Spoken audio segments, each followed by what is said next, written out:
Hello and welcome to the March edition of Made in Lincoln UK. This is a social interactive documentary video magazine reflecting and promoting Lincoln District life and events.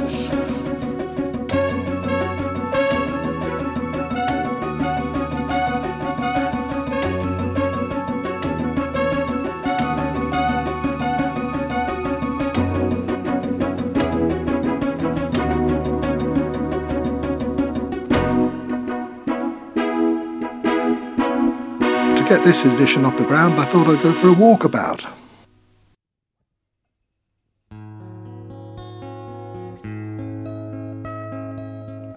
Well, here we are in Castle Square looking at Exchequer Gate.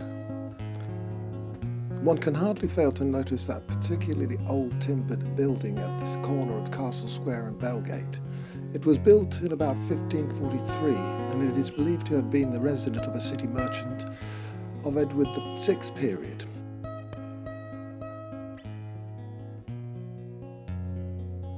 Next door is we find a particularly fine example of a late 17th century townhouse. To the left again is an imposing building known as the Judge's Lodgings. This was designed by William Hayward, built in 1810. As we walk down Steep Hill from Castle Square, we pass on our right-hand side a fragment of the south gate of the Upper Lindham Colonia.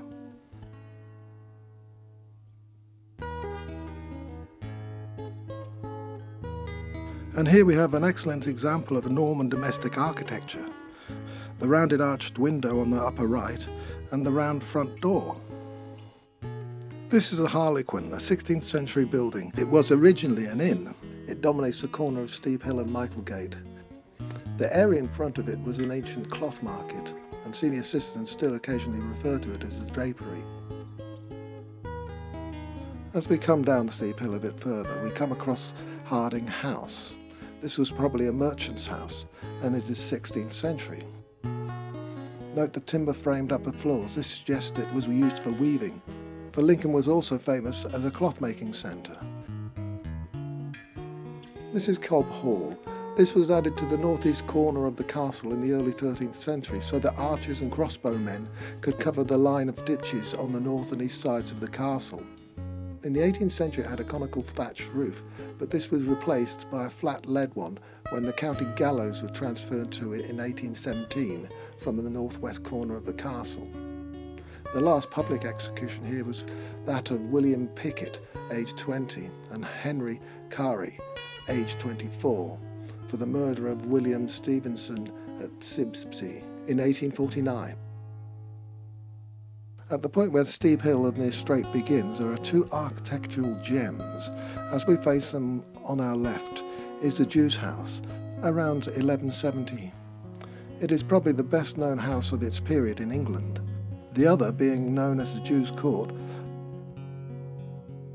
Returning back to Bailgate, here we see a line of cobbles and circles set in the road surface. Each one of these cobbles mark the position of a column, and these columns collectively form the facade of a huge Roman building, some 275 feet long. It was discovered last century and believed to have once comprised of the Forum and the Basilica, the focal point of civic life, and considered to be one of the most interesting buildings of Roman Britain.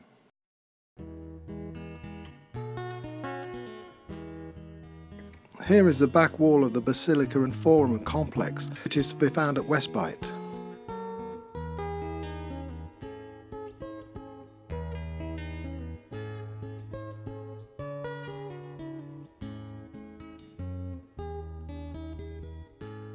Here we are at Newport Arch. This is the remains of the 2nd century northern gatehouse for Lindham Colonia. Just bear in mind that the level of the Roman floor level is 8 feet below ours today, so this gatehouse would have looked a lot more imposing.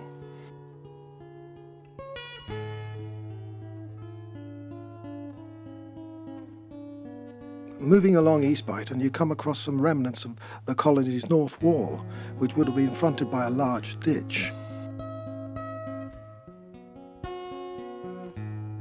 At the end of Eastbite, just turn left and you will end up on the East Gate, where you'll find the footings of the Eastgate House of Lindham Colonia, uncovered when they were building the hotel nearby.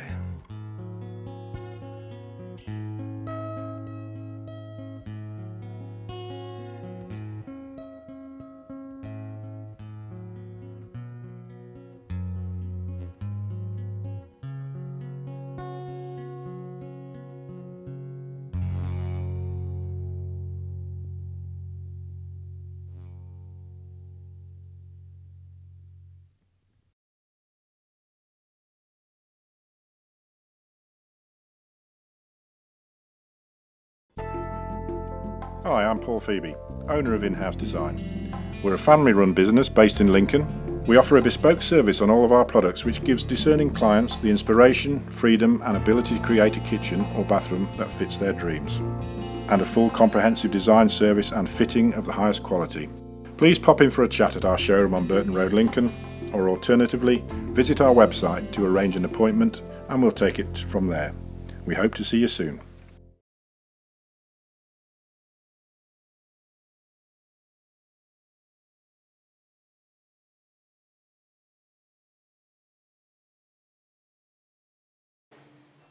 Hello, my name is Phyllis Mahan and I'm thrilled to be showing my work again at the Gallery St Martin's in Lincoln. This is my third exhibition here in a couple of years, and I really like the February slot before Valentine's Day because mostly my work's of a romantic theme. This is something I do all the time. I work professionally and I've been self-employed all my life, and I left college in 1976 from Belfast, and then went to live in London in the East End where there was lots of cheap housing and cheap studio space, which was absolutely fantastic.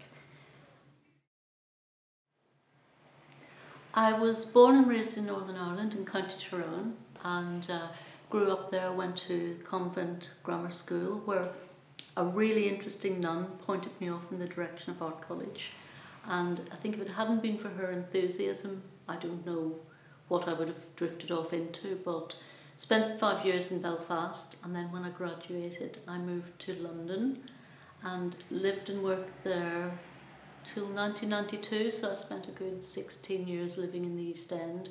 It was really good place to live. It was exciting. There was lots of studio space for artists because there was lots of old warehouses and houses about to be knocked down and what like.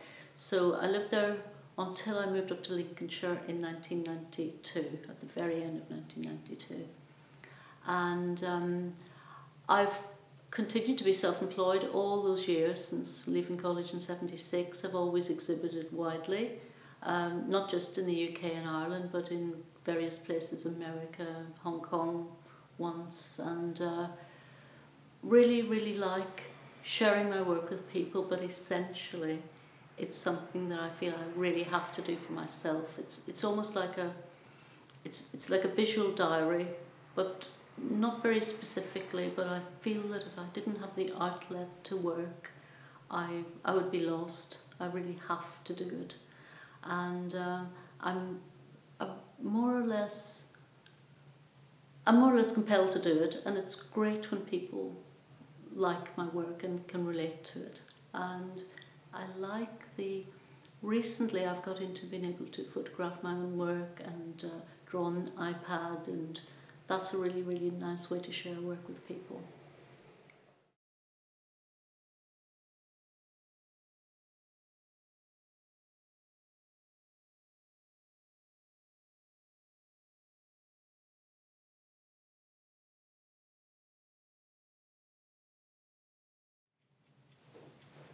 Hi, I'm Guy Hudson, and this is my bookshop, an independent bookshop in Lincoln that's just opening at the moment, called Wilgrest Books.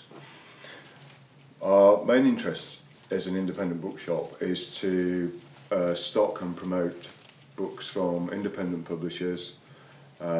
We tend to focus on the arts, literature, poetry, some history of art, and some educational material that we work with the University of Lincoln on to stock books that are relevant to certain courses run at the university, mainly on the English degree course.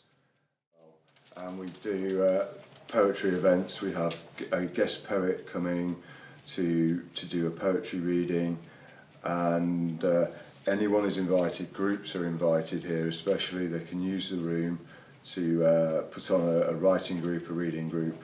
Really, we're looking at things that are all things literary, and there's around a bit, and so we've always got fresh stock, and handpicking the books carefully for certain titles that sound appealing to me, and I think are important books about sustainable living, the environment, green issues, energy consumption. Books with that kind of theme in mind are really of interest to me. Also, I've got some books that are related to mental health and health issues, but primarily mental health, which is an important subject to me as I've worked professionally and as a volunteer in that field. So it's raising awareness of mental health issues and trying to break through a few taboos there as well. And I think that's about it.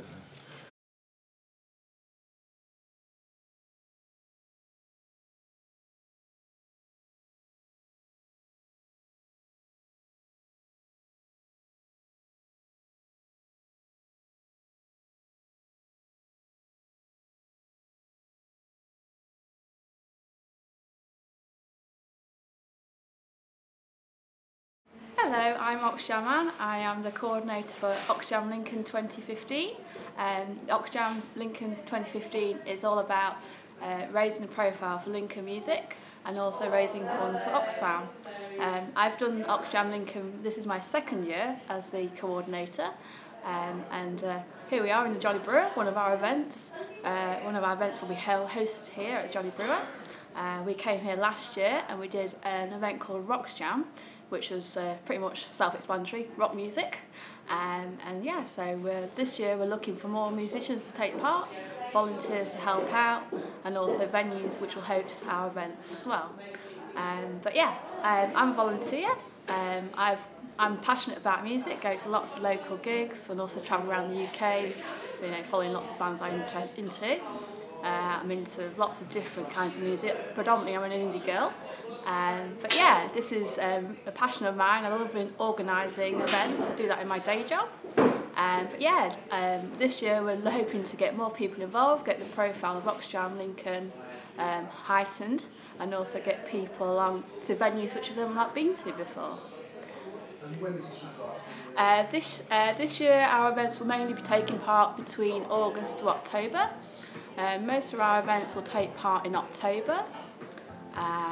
There is a takeover weekend in October specifically for Oxjam Music Festival, and they take place on the weekend of the 17th and 18th of October. We're actually going to be running an event here on the 17th of October. That will be Roxjam Part 2, well, the initial name of it anyway, and that will feature the Jump Boys, Lost by 11 and Suburban Toys. And that's a free event, so that's one of our events already planned in the diary. If you want to head over to our Facebook page, which is Oxjam Lincoln 2014. Don't ask me about the name, we couldn't change it. But yeah, if you want to head over to Oxjam Lincoln Facebook page, you can find all the information on there. Also, you can find out about Oxjam Lincoln through Twitter, and if you want to directly contact me, I'm Anne Worrell on Facebook. But yeah, just drop us a line on the Facebook page.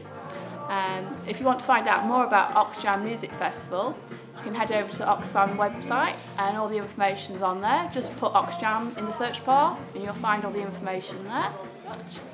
It's a lot of fun, you get to see loads of local music.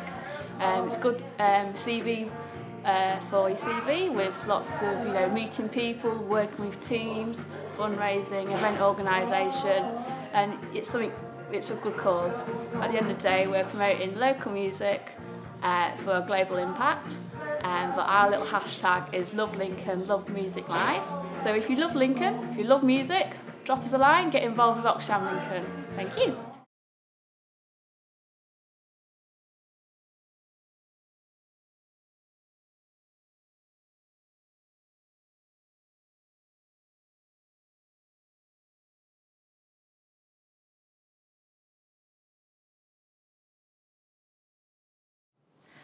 Hello, I'm Beth and I'm a second year visual arts and ed studies student at Bishop Gressotess University.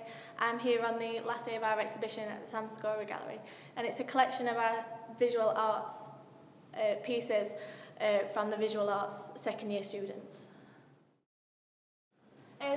My pieces hugely evolved around twigs and the pattern of nature, and hiding the pattern, the original pattern of the wood, with different elements like the newspaper, acrylic paint and wool, and some bits where I've actually painted on the pattern to hide its original pattern.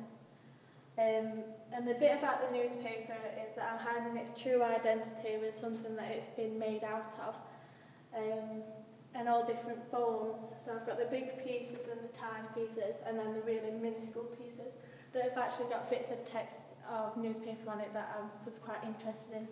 But it's not until you look close up to them that you can actually read them.